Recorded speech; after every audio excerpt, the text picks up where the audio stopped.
I want to read from the book of Nehemiah. I actually started this last night, and it's just be so. I'm always amazed at how, no matter how many times you read the Bible or read the different books of the Bible, like how you just run into so many gems.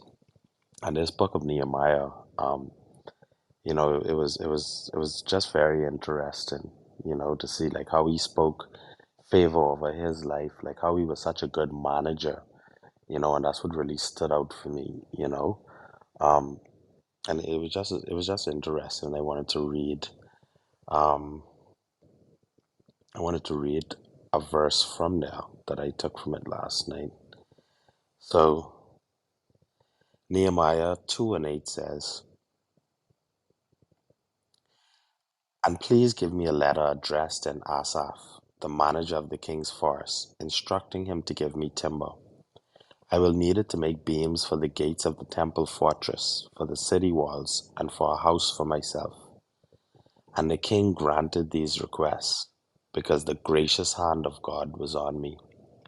And today, I'm just grateful for God's love. I'm grateful for the gracious hand of God. And just grateful for my family and grateful for everything.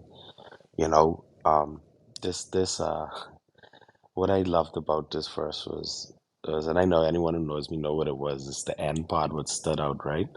Because Nehemiah okay, first of all, in context, the king who he was speaking to was Artaxerxes, who was the Persian king, right?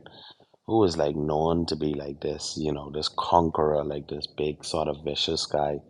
And Nehemiah had asked him to move back to Jerusalem because like his people was like, like their city was crumbling, like they just wasn't living good. They was being overtaxed, you know what I mean?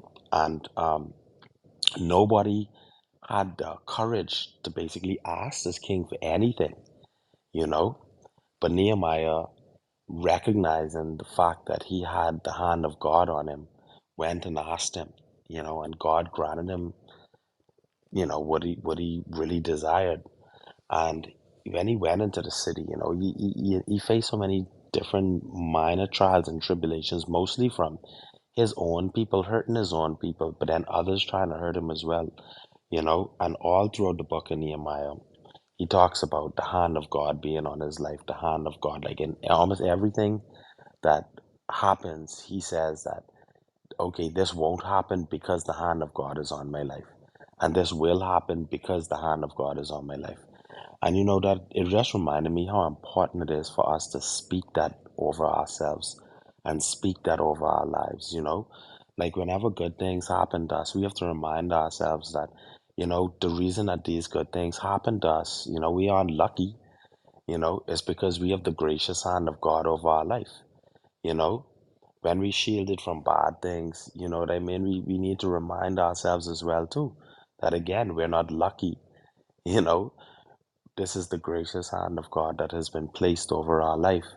And it's just something that I'm truly grateful for, that God has laid his hands on all of us, and that we've been given the opportunity every day to praise him and just show him, that he did not make a bad decision by resting his hand over each and every one of our lives.